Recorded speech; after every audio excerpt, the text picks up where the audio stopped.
Mesdames, Messieurs, bonsoir et bienvenue sur Parole d'Homme. C'est l'émission qui donne la parole aux personnalités politiques et autres personnalités des divers domaines d'activité de la vie publique au Cameroun. Et ce jour, nous sommes à Yaoundé. Nous avons l'honneur et le privilège d'accueillir dans cette autre édition une personnalité politique et pas des moindres.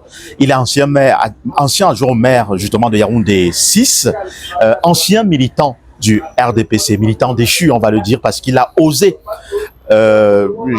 justement se présenter pendant le processus justement de désignation du candidat du RDPC à l'élection présidentielle de 2018, ce qui lui a valu donc une exclusion par ses camarades, en tout cas du parti. Et il a donc par la suite créé son propre parti politique qui est le Parti démocratique des pauvres du Cameroun. Vous pouvez deviner de qui il s'agit. Nous avons l'honneur d'accueillir dans cette émission Monsieur Saint-Éloi Bidon. Bonjour, Monsieur le maire. Bonjour, Monsieur Kuté. J'espère que vous allez bien. Je vais bien. Merci pour l'honneur que vous me faites de me recevoir sur votre plateau qui devient de plus en plus prestigieux. Merci. Et je suis très heureux d'être compté parmi ceux qui diront un jour: oui, je suis passé à ce plateau-là. Merci infiniment, Monsieur le maire. C'est vrai que vous êtes un homme connu beaucoup dans les médias parce que même étant maire à l'époque, vous étiez toujours très présent. Vous aviez même un journal, je pense. Est-ce que le journal est encore fonctionnel? Non, le journal existe, Cameroun Diaspora Expression. Et avec quelle fréquence de publication? C'était un mensuel, c'est un mensuel d'information. C'est, si on peut se vanter, hein, c'est le seul journal que Paul Biya lit encore jusqu'à présent. Comment vous savez ça comment? Par les mêmes canaux qu'il envoie. En tout cas, il est un fidèle abonné de notre journal. Il a des rubriques qu'il adore. Il adore mon édito. Il adore la chronique d'Anatole Bina.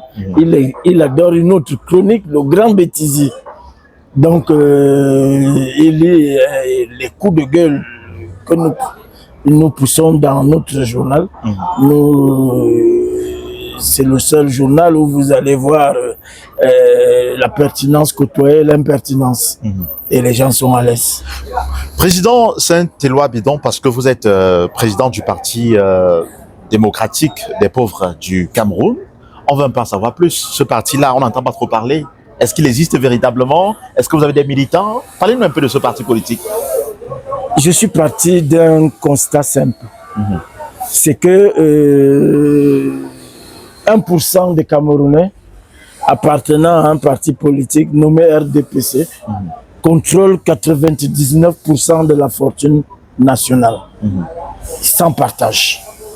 Et quand j'ai donc eu des démêlés au RDPC, tout simplement parce que il y en a qui sont épris de liberté et qu'on ne peut pas continuer à mettre dans le sac. Tout à fait. On ne peut pas me poser une pierre sur la tête pour m'empêcher de grandir. Effectivement. J'ai donc eu des démêlés avec le RDPC.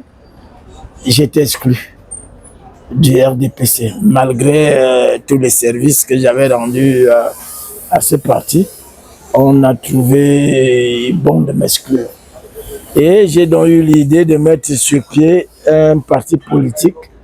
Et je me suis rendu compte que le Cameroun était un pays très riche, mais qui regorge beaucoup de pauvres. Et ces pauvres-là, c'est le fait des hommes. Alors j'ai appelé ceux qui s'inscrivent dans la liste des pauvres à s'associer à moi pour qu'ensemble on travaille et qu'on enrichisse et qu'il y ait un véritable retour des fruits de la croissance, le partage de la fortune. Ça fait environ plus de 5 ans. Ça fait combien Plus d'années? plus de 5 ans, oui, effectivement. Que le parti existe. Mais non, il n'existe pas officiellement parce que pour une raison ou pour une autre, on refuse de m'octroyer un récépissé. Pourtant, les dossiers sont minables. Oui. Et j'ai même été reçu par le MINAT, une fois. Qu'est-ce qu'on m'a demandé? On m'a demandé de fournir une lettre de démission du RDPC. Alors j'ai fait savoir au ministre de l'administration territoriale on ne démissionne pas d'un parti où on vous a démis de vos fonctions. D'office. Vous n'allez pas renverser quelqu'un qui est couché. Donc, et au RDPC, pour ma réhabilitation, on m'a également demandé de rédiger une lettre d'excuse au président de la République. Vous ne l'aviez jamais fait? Non, je vais le faire, je n'ai rien à me reprocher. Et au contraire, j'ai beaucoup aidé le président national, le président de la République, parce que, vous savez, le RDPC, le sigle RDPC signifie Rassemblement démocratique du peuple camerounais. Alors, il y a le mot démocratique. Ça signifie que le président l'a d'ailleurs dit lui-même qu'il souhaiterait qu'on retienne de lui qu'il est l'homme qui a apporté la démocratie.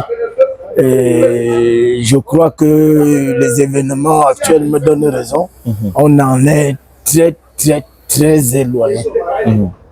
Le moins démocrate des Camerounais que je connaisse, c'est le président Biya. Parce que le moins démocrate, c'est le président de la République. Oui, tout à fait. Mais il incarne pourtant cette démocratie à travers ses discours, non? Je vais vous dire, entre ce qu'on dit et ce qu'on fait, le fossé est très grand. Hein. On ne peut pas faire un bond.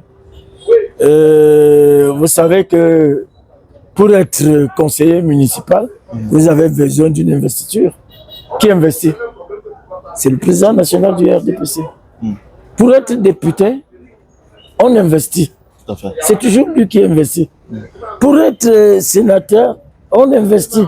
Donc, tous les postes électifs au Cameroun sont passés au gris. Donc, le RDPC s'est retrouvé en train de ramener le Cameroun un retour vertigineux vers la dictature. Un angle négocié à 180 degrés. Mais qu'est-ce qui explique qu'il soit toujours au pouvoir 43 ans après? Ah, vous savez, ce n'est pas des enfants de cœur. Hein. Ce n'est pas des enfants de cœur. Et je crois que le président dépasse tous les Camerounais parce qu'il a un esprit d'anticipation. Les choses que Paul Biya allait faire ces 20 dernières années, et il les avait annoncées 20 ans avant. Vous voyez un peu. Et vous pouvez prendre des exemples. Il a annoncé un Sénat à la Constitution de 1996. Le Sénat est arrivé 20 ans après. Il a annoncé un Conseil constitutionnel dans la Constitution. Le Conseil constitutionnel est arrivé 20 ans après. Il a annoncé la décentralisation. Hein? Tout à fait. La décentralisation est arrivée 20 ans après. Et aujourd'hui, on nous annonce un poste de vice-président. Qu'on attend, ça va arriver certainement. On risque d'attendre comme le musicien qui avait dit qu'on attend la femme. On reviendra sur ce poste, sur cette actualité concernant le poste de vice-président, mais certains de vos anciens camarades vous reprochent d'être beaucoup trop bavard, de toujours trop dire la vérité. La vérité, c'est une vérité que certains n'aiment pas entendre, en tout cas. Ils disent que vous avez la grande gueule. C'est d'ailleurs certainement les raisons pour lesquelles on vous a exclu du RDPC. Si le RDPC revenait vers vous aujourd'hui, est-ce que vous serez prêt à réintégrer ce parti? De toutes les façons, j'ai été exclu du RDPC pour une durée de 36 mois. C'était en 2020. Oui. Vous voyez bien que nous sommes en 2026. Il y a 3 ans que mon exclusion avait ça fait 36 mois déjà, oui, ça a pris fin, naturellement. Avait pris fin. Donc, si je me mets dans l'hypothèse de la tacite reconduction, c'est-à-dire que une fois que les 36 mois sont passés... Vous êtes militant du RDPC? Vous réintégrez le RDPC? Vous restez militant? Militant du RDPC. Est-ce que vous vous considérez comme tel? J'ai dit que ils avaient cru me faire du mal, mais ils m'ont fait beaucoup de bien. Beaucoup de bien parce que j'aurais pu faire un AVC si je m'étais rendu complice de certains agissements sans parler. Vous voyez un peu. Donc, ils m'ont placé dans une position où je suis très à l'aise parce que je peux dire les choses comme je les pense, comme je les vois et comme je les sens. Les Camerounais veulent comprendre, vous êtes actuellement militant du RDPC, on va le dire. Non, pas du tout, pas du tout. Ah, vous refusez d'être militant du Non, RDPC? non, je ne rentre pas. Il y a eu des manœuvres d'approche. Oui. Il y a eu des manœuvres d'approche. Par exemple, quand je vous dis qu'on m'a demandé de rédiger une lettre d'excuse au président Biya, je ne l'ai pas fait. Ça signifie que je ne me sens pas concerné comme militant du RDPC. Je suis à l'aise là où je suis. Parce que au moins, si c'est pour eux une manière de les déranger, je préfère les déranger étant de côté que de m'avoir dans leur... je préfère être mort pour mes idées que d'être debout avec les leurs.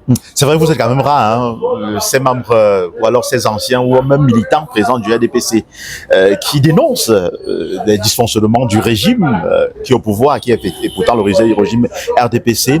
Ce que les Camerounais voudraient savoir, les élections qui arrivent, c'est vrai que c'est en 2027, les élections municipales et législatives, puisqu'on a si ça a lieu. Fois. Oui, si ça a lieu. Si le chef de l'État qui décidera en tout cas du moment véritablement. Est-ce que Saint-Éloi Bidon sera candidat peut-être à une fonction, peut-être à la députation ou alors à la municipalité, comme ce fut le cas en tout cas? De toutes les façons, la réponse est facile. Si on a donné un récépissé à mon parti, ça signifie que Saint-Éloi Bidon conduira une liste avec le PDPC. Vous avez le récépissé? Non, okay. Si j'ai le récépissé. Si vous avez, oui. Ce n'est pas encore le cas, oui. Si je n'ai pas le récépissé, comme dirait Contu, un bon joueur ne manque pas d'équipe. D'ailleurs, j'ai déjà fait l'objet de sollicitations et même publiques. Public. Vous vous souvenez que un secrétaire général de l'UPC m'a demandé publiquement de venir conduire la liste de l'UPC. Il y a beaucoup d'autres présidents de partis politiques qui me sollicitent. Il y a par exemple le président Nkumvono qui a investi Maurice Kamto. Il voulait investir Maurice Kamto. Oui. Avant Maurice Kamto, son choix s'était porté sur moi. Il y a le parti de Cabral, ces militants qui viennent me demander de conduire une liste pour leur parti au niveau de Yaoundé 6. Il y a Valère Bessambessala, donc les idées se rapprochent des miennes, qui me demandent également de venir porter une candidature, de mener une candidature sous l'égide de son parti. Donc bref, de toutes les façons, nous avons encore un peu de temps devant nous et le moment viendra et quand la décision sera prise, vous serez certainement les premiers à être informés. Merci. Les contestations ayant suivi les dernières élections présidentielles ont laissé apercevoir une fracture profonde dans la société camerounaise, c'est-à-dire entre les citoyens et les dirigeants. D'ailleurs, c'est perceptible quand vous écoutez les gens dans les rues. Même les hommes politiques aujourd'hui sont présentés comme ceux qui ne jouent pas franc jeu avec ce peuple-là. Une manière de dire que les populations, en tout cas, ont besoin d'une nouvelle génération d'hommes politiques.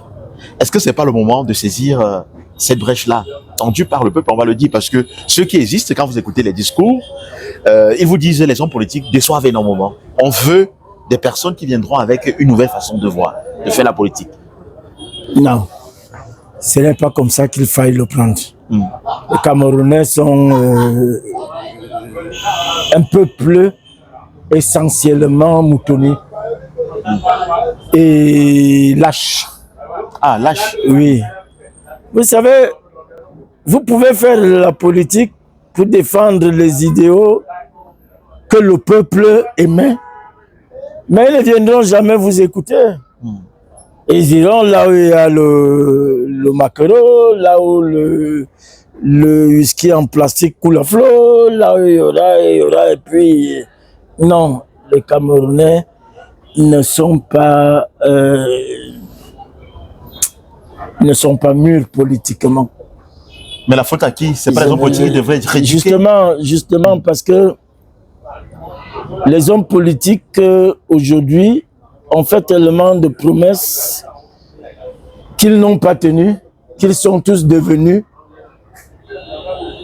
politiquement insolvables devant le peuple camerounais. Ne vous fiez pas à l'apparent apaisement que nous voyons. Le régime est violent. Hein? Le régime est violent. Quand vous entendez des phrases, on me l'a dit plusieurs fois, n'oublie pas que tu as des enfants en bas âge, tu as des enfants qui vont encore à l'école. Quand vous entendez ce genre de trucs, vous pensez que c'est pour vous embrasser? Pas du tout. Pas du tout. Donc, les Camerounais ont besoin de changement. Ça, c'est clair. La longévité au pouvoir du président Biya et les frasques que ses collaborateurs apportent avec eux font que les Camerounais ont manifestement besoin du changement. Mais ils ont besoin des occasions pour le faire savoir. Et la dernière élection était l'occasion idéale pour faire comprendre au président Biya que autant on peut encore vous tolérer, autant on peut encore vous voter. Mais le peuple l'a voté, l'a toléré, comme vous le dites. Oui. Mais est-ce que ce qu'il a promis après justement cette élection-là, puisqu'il a, lors de sa présentation de serment, annoncé un gouvernement, je veux dire même le discours, parce qu'après la présentation, il y a le discours justement de fin d'année, il a annoncé un gouvernement imminent. Malheureusement, on attend toujours le gouvernement. D'aucuns parlent déjà d'immobilisme, justement, à la tête, justement, de l'État. Est-ce que vous pensez qu'au regard, justement, de tout cela, le pays est véritablement gouverné comme ça devrait l'être? Le mot immobilisme est de qui? C'est du président Biya lui-même. Inertie, c'est le mot de qui? Du président Biya. C'est un ministre aussi, lui-même. Non, le président lui-même l'a dit. En plein discours de fin d'année, je ne sais plus, 2013. Qu'est-ce qui nous a manqué? Il a prononcé le mot inertie. Tout à fait. Donc, il faut comprendre que l'inertie fait partie entière du mode de gouvernance que le président Biya a inculqué. Vous n'avez jamais vu un homme, hein? On tue nos compatriotes dans le nozo, il ne dit rien. Hein? Couler debout à Bankolo. Mais il a envoyé ses représentants. Non. C'est donc vous dire qu'il n'est pas obligé d'être là présentement, physiquement. Non, il ne faut pas continuer à raisonner comme ça. Le président Biya, il ne faut pas donner l'impression qu'il n'a plus rien à demander et il peut donc se comporter comme ça. Non. Ça vous fait quoi de savoir que il y a eu éruption dans le mont Cameroun, que les responsables des pays étrangers sont arrivés au Cameroun avant le président? Hein? Non. Donc l'inertie est ambiante. Et le président lui-même, il aime ça. Et je vous assure, quand vous côtoyez les responsables politiques de ce pays, non, personne ne prend d'initiative. Et quand bien même ils prennent des initiatives, s'ils sont sûrs qu'elles vont prospérer, on dit que c'est le président de la République. Parfois, il n'est même pas au courant. Ce discours auquel vous faites allusion, depuis 43 ans que le président Biya est au pouvoir, il n'a jamais dit ce qu'il fera. À qu'une passer en revue toutes les coutures de votre cerveau. Vous voulez dire que c'est le président n'a jamais dit aux Camerounais ce qu'il fera. Et quand il lui est arrivé de dire aux Camerounais ce qu'il fera, il n'a jamais fait ce qu'il avait dit qu'il va faire. Dès que c'est fini, c'est fini. Bon, parlons maintenant donc justement de la réforme constitutionnelle. Il n'a pas annoncé cela dans le discours. Et ça s'est passé, c'est-à-dire il y a eu les députés, les sénateurs justement ont voté ce projet de loi-là qui permet au président de la République désormais de nommer un vice-président. Vous savez, le président n'avait pas annoncé cela. Les Camerounais se sont d'ailleurs plaints en disant qu'il fallait qu'il annonce lors de sa campagne. Il a parlé à mots voilés des réformes institutionnelles. Oui. Il n'a pas identifié. Tout à fait. Mais il faut savoir que la ruse est un art. Et c'est un art dont le président Biya maîtrise les paramètres. Il est plus rusé que tout le monde.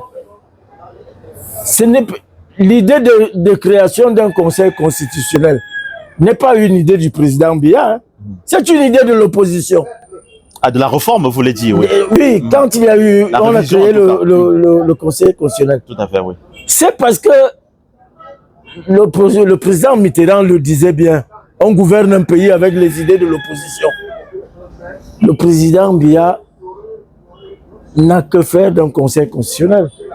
Mais puisque vous insistez, bon, on va le créer. Mais le décret de l'application, vous irez arrêter son bic pour qu'il le signe? Pas du tout. Non. L'idée de la création de l'ONEL, ça s'appelait comment avant, la ONEL? ONEL, il y avait ONEL et l'ECAM. La version Kwayep. Ce n'était pas une idée du président Biya.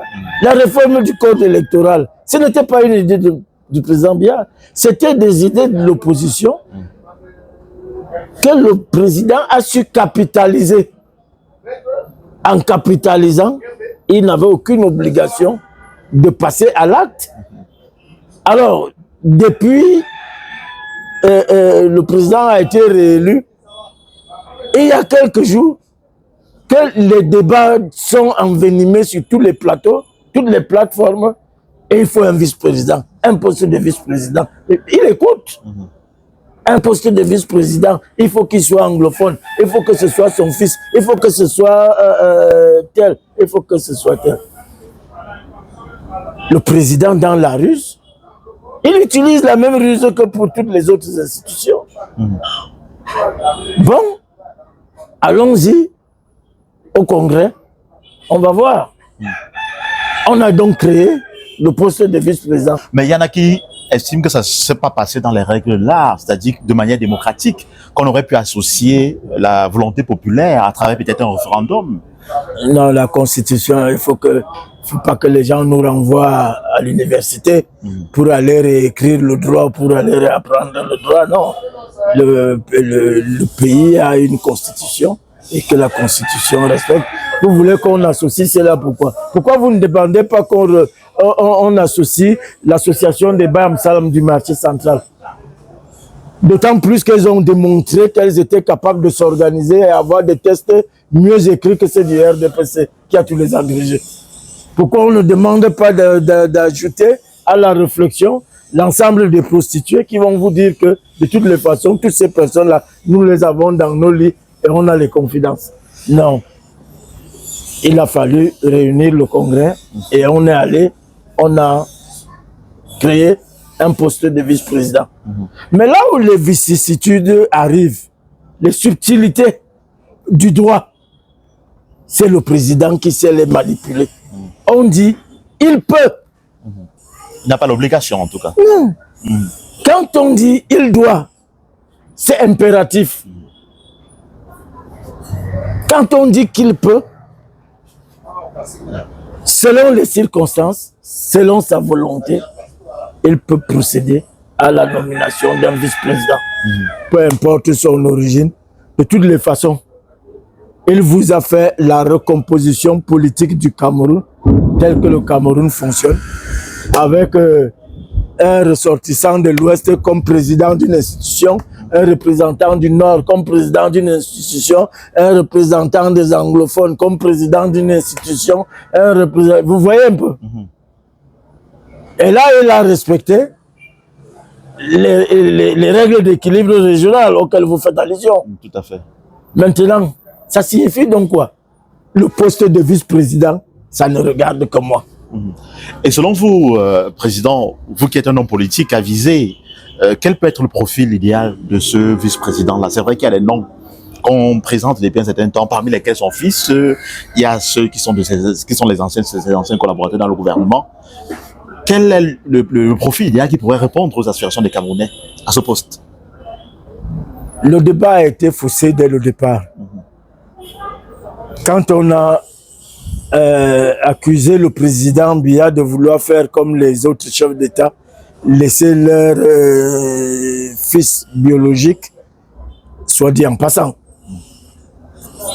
ça ne m'engage pas, qu'il voulait céder le fauteuil à Franck Biya.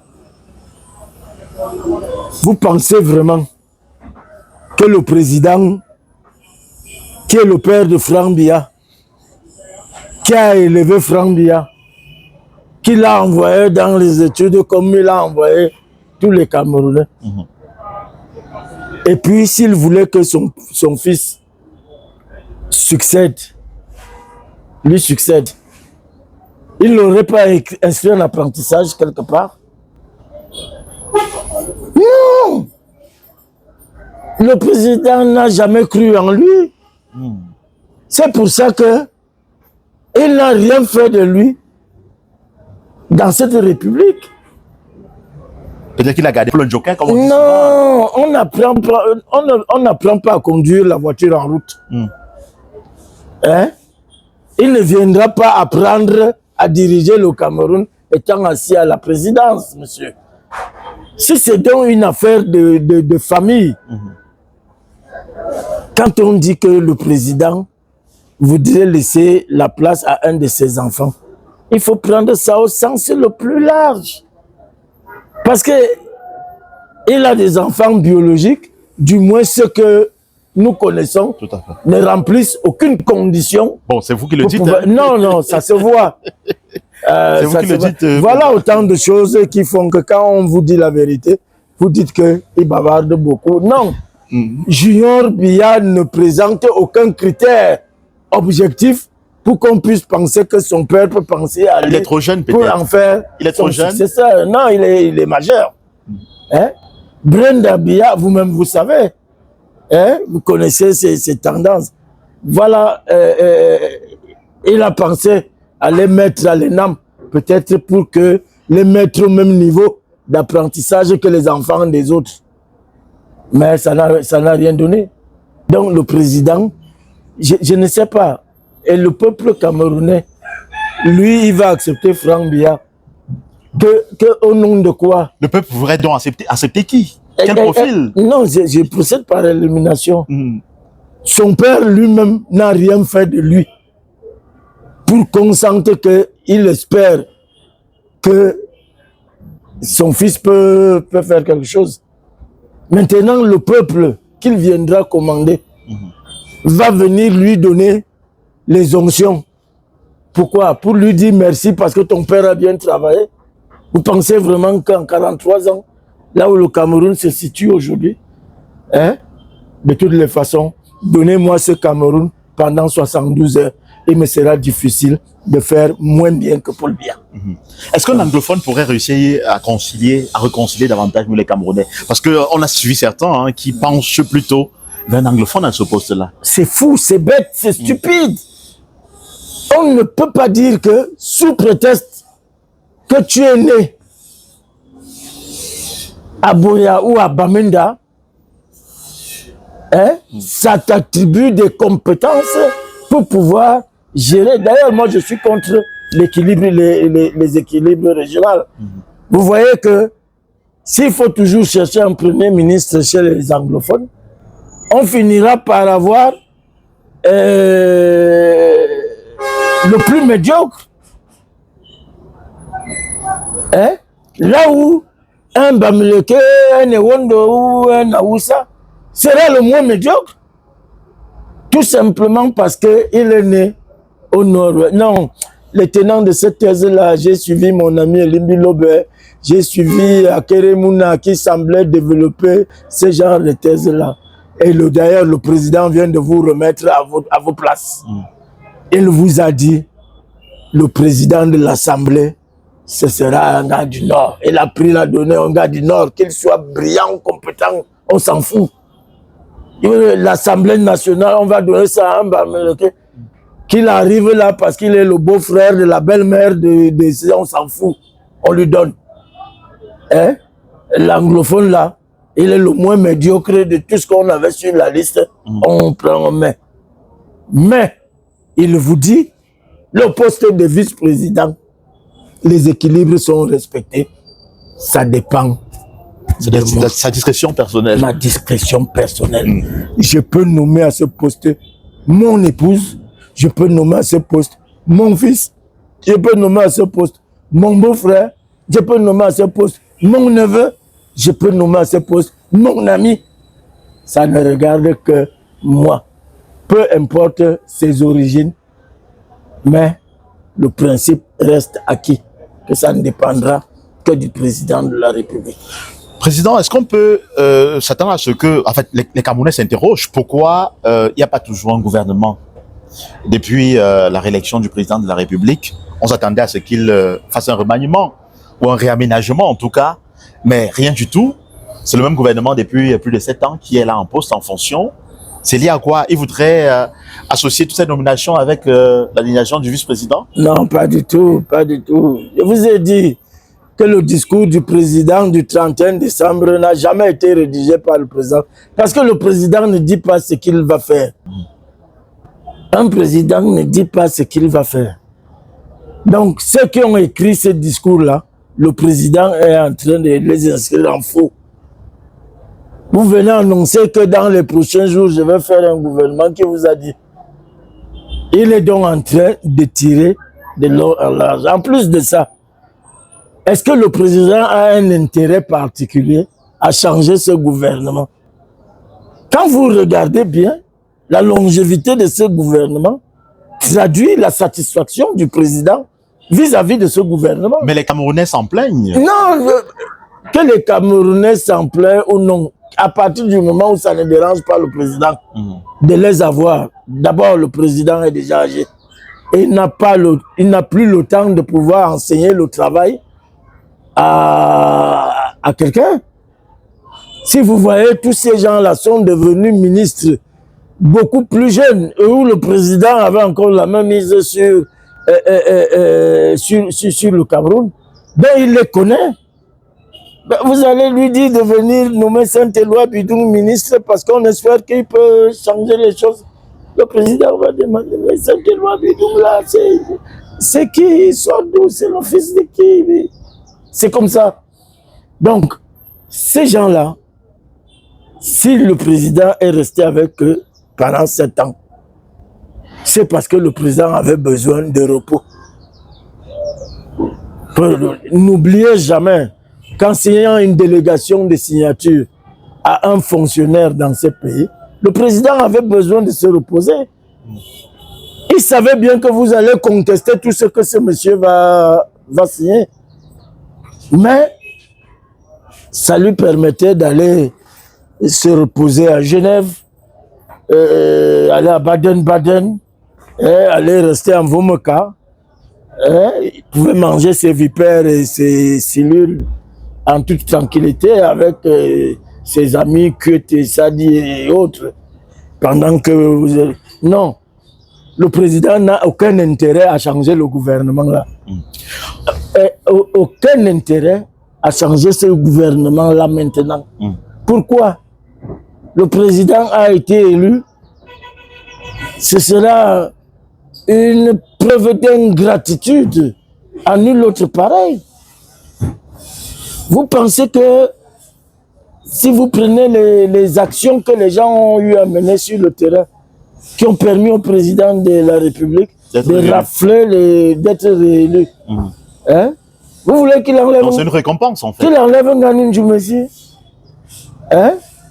C'est Nganou Djoumessi qui a permis à ce que dans l'Oignon Infoumou, que le président obtient 100%. Parce que Nganou Djoumessi est arrivé dans l'Oignon Infoumou, il a bitumé toutes les routes. Au nord, au sud, à l'est, à l'ouest de l'arrondissement, département. Mais tous n'ont pas fait pareil. Non, je vais vous prendre un exemple. Pourtant, les gens se plaignent en disant que il faut enlever Nganou Djoumessi. Nganou Djoumessi est allé bitumer seulement l'Ouest. Il a bitumé tout l'Ouest. Et ce ne sont pas des Biafrais qui vivent là-bas. Hein. Ce ne sont pas des Nigérians. C'est le Cameroun. Quand Nganou Djoumessi ne sera plus ministre là-bas, là, il ne va pas partir avec. Hein? Hein? Vous voulez qu'il enlève qui? Qu'il enlève Moutazé? Moutazé qui lui aura permis au moment où les temps étaient tellement durs de payer les salaires des Camerounais sans interruption, là où il peut dormir tranquille. Vous voulez qu'il enlève qui? Il a enlevé Cavaille. Vous voulez dire quoi par là? Que ces ministres travaillent très bien? Non! Ces ministres-là ont satisfaction au président, c'est ça? On satisfait le président et c'est ça qui compte en politique. Le président ne cherche pas à savoir si vous êtes satisfait, mais lui, il est satisfait. Vous avez vu un immeuble comme l'Assemblée nationale. Vous vouliez que le très honorable Théodore Dato, qui était le chef, en fait, à qui on a confié la construction, je pense, non? Non, les gens demandaient qu'on enlève Cavaille depuis. Oui. Et vous vouliez que le président l'enlève parce que Cavaille, même dans sa tombe là, si on lui dit donc, comment, 50 ans de député, tu as fait quoi? Il va vous dire, allez en Guadeloupe, vous allez voir. Tout à fait. Qui construit la plus belle assemblée du monde. Vous avez vu un monsieur très effacé, Ayang Luc. Oui. Dans sa tombe, si on lui demande, tu as fait quoi? 50 ans au Conseil économique. Il va vous dire, allez à étudier. Vous allez voir l'immeuble le plus moderne qu'il y a là-bas. Ce sont ces personnes qui ont construit ça. Vous avez vu le ministère des Travaux publics? Il est comme le nez sur la figure à étudier.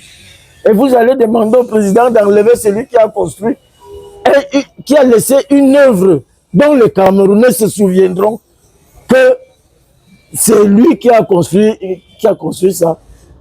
Pour nommer qui? Saint-Éloi, qui va venir d'abord critiquer tout, parce qu'il va vouloir démontrer qu'il y a une autre façon de faire. Donc le président n'a aucun intérêt à faire un gouvernement. Monsieur le maire, avec vous, on va décrypter en quelques minutes justement pour la dernière partie de cette émission quelques faits d'actualité. On va commencer par l'actualité la plus récente. C'est vrai, avant justement l'affaire Joyce Nawal, il y a le cas de Makinyé Zogo, feu Makinyé Zogo, justement, ça fait 3 ans déjà, que le corps a été retrouvé, qu'il a subi une charcuterie, on va le dire ainsi, et puis lors de la dernière audience, on a diffusé certaines images qui choquent encore l'opinion. Vous, quel est le commentaire que vous pouvez faire justement de ce cas Makinyé Zogo? On attend toujours qu'on puisse dévoiler les coupables et même les commanditaires, avec les assassins, ceux qui ont commis l'acte et les commanditaires. Mais pour l'instant, on ne sait pas encore concrètement quels sont les commanditaires de ces crimes. Qu'est-ce qui fait problème? Pourquoi on recherche d'abord les commanditaires au lieu de chercher même d'identifier d'abord ceux qui l'ont même assassiné? Vous savez, on ne va pas réinventer la criminalité. En criminalité, il y a 6 questions qu'on pose pour arriver au résultat final. Et ça peut prendre un jour, ça peut prendre une semaine, un mois, autre 1 an. Mais pas 3 ans quand même. Ça signifie que les tenants du pouvoir au Cameroun n'ont aucun intérêt à ce que la vérité soit sûre. Hein? En criminalité, on posait la question: qui? Martinez Zogo. Quoi? Assassinat. Quand? Le 22 truc. Où? On n'a pas de réponse. Comment? On sait qu'il a été, comme les images ont montré, empalé, enculé, tout ce que vous pouvez imaginer d'humiliant et d'infamant. Hein? Pour arriver donc maintenant à la dernière question, qui serait pourquoi? C'est le pourquoi justement qui fait problème. Non. Non, pas le pourquoi en fait. Il y a d'abord où? Non. Oui, qui, oui. En fait, je vais dire, oui, où, c'est où, pardon, c'est le où, oui. 3 ans après, on n'a pas la scène du crime. Justement. justement. Hein? 3 ans après, on n'a pas la C'est scène. donc une volonté politique. Oui, c'est pour vous dire oui. que les gens se battent à un niveau très élevé. Et quand on vous dit des gens qui étaient insoupçonnés, on a ressorti les conversations entre Mopa et le supposé assassin de Martinez. Qui l'eût cru? Quel était le rapport? Hein? Vous voyez donc que, et quand on aura donc su où tout ça s'est passé. Est-ce que les personnes qui ont été interpellées, qui séjournent en prison depuis plusieurs années aujourd'hui, est-ce que toutes ces personnes-là sont concernées par cette affaire? Est-ce qu'il y a des innocents parmi? Parce que c'est la question aussi. De toutes les façons, moi je reste légaliste. Et je veux vous répondre sur le cas Moubelinga. Aujourd'hui, on a entendu des témoins qui sont venus dire à la barre que nous faisions partie du commando qui a assassiné Martinez Zogo. Jean-Pierre Moubelinga n'y est pour rien. Et le juge de l'époque a pris acte et a rendu une décision qui était annulée. Que on ne sait pas comment on fait pour ne pas appliquer les décisions de justice dans ce pays. Et ce n'est pas la première fois. Le juge a été débarqué de ses fonctions de président et il a été calomnié. On a même oublié que c'était un militaire de haut rang. Ce n'est pas la première fois que des choses comme ça se passent dans ce pays. On a vu M. Atanamabara, qui était secrétaire général président de la République. On a vu le juge Chilik rendre sa décision, conclure à un non-lieu. Mais Atanamabara, depuis 10 ans, est toujours en prison. Chilik a été débarqué, mis même en retraite. Donc, tout cela a pour dénominateur commun 1. L'insécurité. 2. L'injustice. 3. L'impunité ambiante qui règne. Les forces se neutralisent. Le président de la République devrait peut-être frapper du poing sur la table pour sauver l'État. Parce que quand on n'exécute plus les décisions de justice, vous ne pouvez pas savoir ce que ça fait comme viol moral pour ceux qui ont étudié, fait des études de droit et ceux qui sont les praticiens du droit. Ils ne sauront plus à quel sens se vouer. Peut-être à Saint-Éloi Bédou, s'il devenait président de la République. On l'espère bien. Vous parlez justement de respect des décisions de justice. On espère bien que la justice va également dire le droit dans l'affaire Joyce Nawal. Vous avez d'ailleurs commenté ça sur certains plateaux de télévision. C'est une affaire quand même qui embarrasse les Camerounais, qui choque beaucoup. Il y en a qui se posent la question, y a-t-il véritablement eu viol?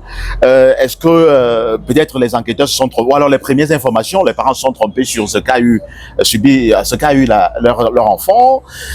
Pourquoi la justice n'a pas encore trouvé le coupable si jamais il y a eu viol? Ainsi de suite, il y a tellement de questions qui se posent. Dans un pays comme le nôtre, où c'est pas la première fois, parce qu'il y a une recrudescence quand même des cas de féminicide et aussi des viols ou alors des abus sur des mineurs, qu'est-ce qui peut expliquer tout ça? Pourquoi l'État ne sévit pas, ne trouve pas des lois davantage plus, je vais dire, ne prend pas des décisions plus dures envers ceux qui tenteraient justement de poser Jada pour que ça ne puisse plus se reproduire? Soyez pas naïfs. Vous savez que dans l'affaire Martinez Zogo, au nom des coupables, on cite quand même des pontes de la République. Et si ce sont eux qui ont la responsabilité d'engager les enquêtes Vous pensez vraiment qu'ils vont le faire et bien le faire? Non, c'est tout ça qui me fait dire que le président est fatigué, qu'il aille se reposer. Pourquoi? Parce que on est déjà fatigué. N'attendez pas que les Camerounais descendent dans la rue et qu'ils marchent jusqu'à étudier. Ce sera trop tard. Ce sera trop tard. Il y a eu l'assassinat de Njomo Pokam, défenestré depuis le Hilton. On attend les résultats d'enquête. On a eu l'assassinat de Maître Mungo. On attend les résultats d'enquête. On a eu l'assassinat de Monseigneur Premier. On attend l'enquête. On a eu l'assassinat des sœurs de Djoum. Et on attend l'enquête. On a eu l'assassinat du père Ola Bébé dernièrement. On attend les résultats d'enquête. On a eu. Finalement, ces gens-là sont en train de nous amener à trouver normal ce qui est notoirement anormal. Et au nom de quoi? Au nom du pouvoir qu'ils exercent. On va s'agiter autour de la petite Joyce ces jours-ci. D'ici la semaine prochaine, on aura un autre sujet. Mais on va toujours vous faire croire que ce que moi je crois savoir des crimes rituels, c'est que au début du règne de Paul Biya, la seule manière de s'exprimer pour faire savoir qu'on n'est pas content, c'était la mort. On venait assassiner les gens. Maintenant, les crimes rituels, après Joyce, avant Joyce, c'était Madame Bala Marilou. Avant ça, c'était un enfant à Banganté, un autre enfant à Kundengui, des choses comme ça. Et bientôt, ça va être le tour des accidents de circulation de la route. Vous savez, chaque fois qu'il y a un remaniement, le sang coule à flot sur nos axes lourds. Donc, ça va être les accidents tous les jours, 30 morts, 20 morts, 10 morts. Après les accidents de circulation, ça va être autre chose. Ils savent déjà, donc, j'ai dit que le Cameroun a sombré dans le crime à ciel ouvert. Et ce que vous attendez, vous ne l'aurez pas. Mais que ce qui bloque toutes ces choses soient sûrs que cette même chose s'est passée en Tunisie. Mais il a fallu un seul jour pour Bouazizi, pour embraser et obtenir le printemps arabe. On ne le souhaite pas pour le Cameroun. En tout cas, le président va sortir définitivement de cette émission avec une dernière question parce que je ne saurais partir sans justement poser la question. Aujourd'hui, on entend dans les débats, il y a beaucoup de propos injurieux sur la toile. Il y a du tribalisme aussi qui est comme cela propagé à travers dans les médias sociaux. Certains accusent les hommes politiques d'être les instigateurs à travers la manipulation de l'opinion, ainsi de suite. On venait justement de célébrer l'unité nationale 54e édition dans un contexte justement marqué par ces petites crises communautaires entre certains Camerounais ou alors entre les Camerounais et je veux dire les gouvernants. Vous, quelle est la perception que vous avez aujourd'hui de l'unité nationale au Cameroun? On sait que le chef de l'État a toujours placé l'unité nationale au devant. Il a toujours prêché pour qu'il y ait cette unité nationale, le vivre ensemble entre les Camerounais. Qui se plaint du tribalisme? Qui se plaint du tribalisme au Cameroun? Moi, je vais vous raconter une petite anecdote. Il y a deux fous à la gare routière à Konolinga. Un fou Bamileke et un fou autochtone à Konolinga. Alors, le fou Bamileke, quand quelqu'un passe, il dit pardon, le père, donne-moi 100 francs, je n'ai pas mangé. Et le fou à Konolinga autochtone, il te voit passer. Oh, Kété, viens là. Donne-moi 100 francs, donne-moi 100 francs. Alors, les gens donnaient toujours au fou Bamileke. Pourquoi? Parce qu'il était poli en demandant. Le père, pardon, je n'ai pas mangé depuis le matin, donne-moi 100 francs. Et c'est lui qui dit, oh, ok, tu viens là, donne-moi 100 francs là-bas. Salopard. les gens de nos fous Bamileke. On a donc été surpris de voir le fou à Konolinga ruer le fou Bamileke de coups de poing. Vous savez ce qu'il lui disait? Va aussi être fou chez toi. Va être fou chez toi. Vous voyez donc Ça vous dit quoi? quand les fous perdent tous les réflexes, sauf le réflexe du chez-soi. Oui. Donc, tribalisme ne devrait donc plus être... C'est un fait banal. Pourquoi quand Bamileke va épouser une Bassa, on ne dit pas qu'il est tribaliste? Pourquoi quand Newondo va épouser une Chang? Hein? On ne dit pas qu'il est tribaliste. Non. Moi, je suis Betty. Je suis francophone. Je tiens un restaurant de culture anglophone. Vous voyez un peu. Et Dieu seul sait. Les anglophones sont les moins nombreux qui entrent ici. Justement. C'est tout le Cameroun qui entre là. Donc, vous participez activement justement à c'est un débat qu'on sait quand il faut le ressusciter. Pour des visées politiques, c'est ça? C'est un débat où certains ont accepté de jouer le rôle de fou de service. Vous savez que si je me mets en route là, je dis à un taximan sale race. Toi aussi tu te mets. Tu dis à un taximan sale race. On va pas faire attention à ce que tu as dit. Parce que justement, je suis pas connu en fait. Voilà. Je n'ai pas l'aura que vous avez en fait. En tant qu'homme politique, politique, oui. Comme tu sais à quel jeu il joue, il sait bien que quand on lui a déjà dit, va dire comme ça là, quand ça va sortir de sa bouche, voilà les tournants que ça va faire. Et il joue ce jeu-là, et ça fait déjà un peu trop. Les Camerounais ne sont pas tribalistes. Les Camerounais vivent ensemble. Ici, moi, je prends toujours un endroit où j'ai grandi à Témoin, là où on joue au Njambo là-bas. Là. Si vous arrivez au Njambo là-bas, là, la langue officielle du Njambo là-bas, c'est le Batoufam. Le Batoufam, tous les Camerounais, Betty, Aoussa, machin truc, tout le monde s'est compté de 1 à 6 en Batoufam. Et on est confondu, on est comme ça, bon. Comme la sagesse de nos parents aujourd'hui nous enseigne que quand tu as un ami Bamileke, tu dois te sentir heureux. Parce que comme la ruse est ancrée en eux, c'est comme ça que tu vas devenir intelligent. Parce que chaque fois qu'il va vouloir établir la ruse, tu auras vu. Tout à fait. Et tu deviendras donc sage. Mais si tu le repousses, hein, tu vas prendre la sagesse. Merci infiniment, Président. Merci, Monsieur le maire, d'avoir accepté justement de répondre aux questions d'Écho 237. Merci infiniment.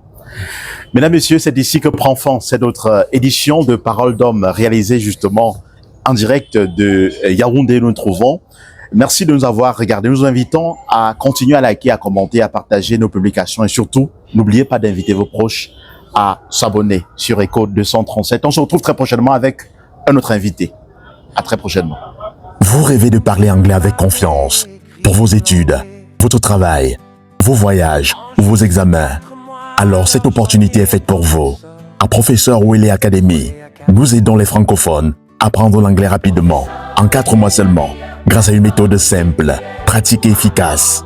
Ici, chaque apprenant bénéficie d'un accompagnement personnalisé, adapté à son niveau et à ses objectifs. Compréhension, expression orale, exercice pratique, suivi individuel. Tout est mis en place pour vous faire progresser dans une ambiance motivante et professionnelle. Rejoignez notre prochaine session de formation du 30 juillet au 13 novembre 2026 et développez enfin votre confiance en anglais. Bonus spécial, les 10 premiers inscrits bénéficieront d'une réduction exceptionnelle.